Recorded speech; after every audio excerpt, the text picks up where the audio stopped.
right, I want to thank you all for coming as well. John will not be speaking this evening, but he has approved this message. Now, we chose the museum in case one of us croaked tonight. They could just prop us up in the old settlers exhibit upstairs. You can see that mostly old people are here this evening. We decided to invite only those people that have known us for decades. Those numbers are sure dwindling. If they haven't kicked the bucket, many are either living far away or are too ill to get out. Other than the kids here, the only young whippersnapper we invited was Travis back there, who makes it possible for John to continue working as a cowboy, which makes us both very happy. I was hoping that Weldon McCollum would be here tonight, as he was the first person to suggest that John Damron would fill the bill as the cowboy I was looking for. Unfortunately, Weldon passed away this past May.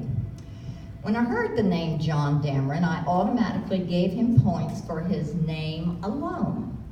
When I was at the University of Maryland, my roommate and I ran into one of her high school friends one night, and the girl's name was Candy Damron. I had never heard the surname Damron before, and for whatever reason, I thought it was the prettiest last name I had ever heard. I guess karma started working right then.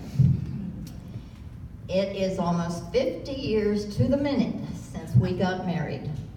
We had come home from work at Cosden, got ready, and went with his parents and brother Bill to the Justice of the Peace, Walter Grice's house. The JP kept calling me Ruth Ann and trying to put Bill beside me as the groom, which must have scared him half to death. I was amazed that those few minutes would determine, for good or bad, my future. Tonight, I'll finally get a picture of me in the outfit that I got married in. Oh, wow. When Anne learned that I still had it, she thought I should wear it, as she didn't think many people could get into what they wore 50 years ago. So I got into it, barely. Anne finds it hard to believe that we don't have a picture of our wedding. But I was just a poor working girl living at the Settles. Now I said living at the Settles, not working at the Settles. And he was an antisocial bachelor with no need for a camera.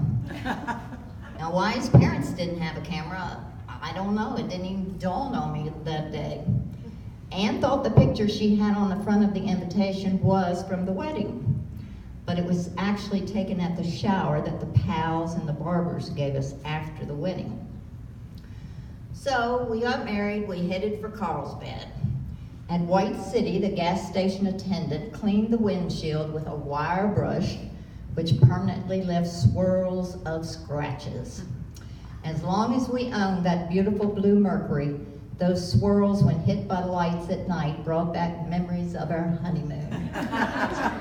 The following day, we went to tour the caverns, and then the next day, we went on down to Juarez.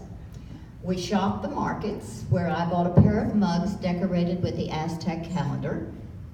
They're over there on the table. And then we went to a bullfight.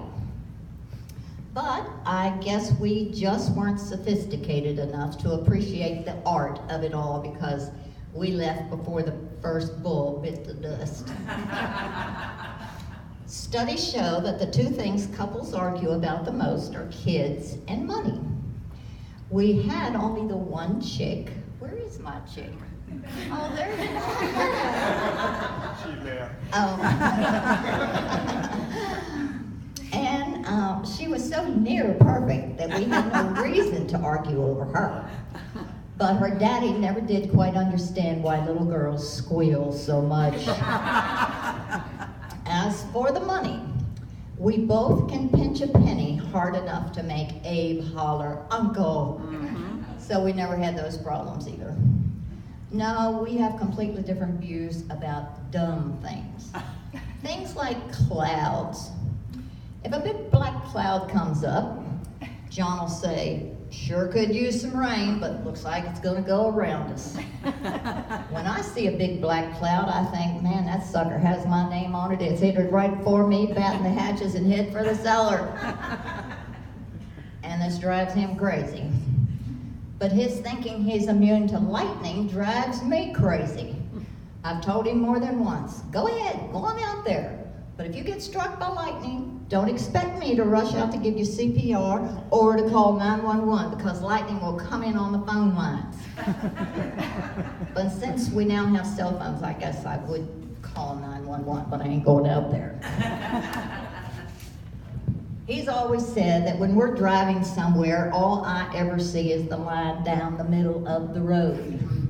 I tell him that one of us has to keep their eyes on the road because he's the biggest rubbernecker there ever was. He's always finding things that catch his eyes out there and trying to get me to watch and pointing here and there. One time, we were going down the road and we're passing a house where a very well-endowed lady was mowing the lawn in her bathing suit. Now I knew he didn't get to see such at home, I knew that. But just before we hit the ditch, I got him to get his attention back on the road.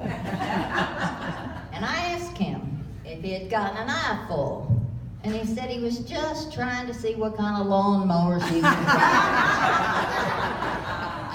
Sure. People ask us how we've stayed so slim through the years. And I tell him it must be my cooking. That's one of his many good qualities. He'll eat whatever I put on the table with no complaints. Of course, he usually puts hot sauce on everything before he takes a bite, so I've never really quite known whether to feel insulted or not. He has a remarkable memory. He not only knows where we've been, but when we went, what we did, how much it cost, what the weather was like, even what the waitress said or did at the restaurant where we ate. I, on the other hand, barely remember having gone somewhere, let alone any details. When he wants to share something he's recalled from the past, he used to say, "Remember when," but he finally learned that was a waste of time. Now he simply starts his reminiscences with, "I know you don't remember, but..." He has been great at doing whatever I've asked him to do through the years, no matter how big or small. The only thing he has refused to do is dance with me. I've begged, pleaded, implored, threatened, and enticed him every which way. He will not dance. I've even told him that if he would dance with me, I would really clean house and not just do my usual shoveling a path. I guess if that's my biggest complaint, then I really don't have much to complain about. He hates to be asked a bunch of questions about anything, whereas I can ask 50 questions about any topic at hand. Why he didn't throttle me years ago, I don't know. I guess he likes me more than he hates being questioned. For years, we would spend Saturdays and Sundays at the Powell Ranch. Mrs. Powell would always say that John was the best boy in Howard County, and I have to agree. I've often said that I'm the only bad habit he has. Through the years, we've been separated for a week or more at a time, he on hunting trips or places where Costin sent him. I and Marilyn are on genealogy jaunts. But every night we were together, he has kept the boogeyman away, and for that I am very grateful. I don't know how many more years we'll be blessed with, but I don't know what I'd do without him.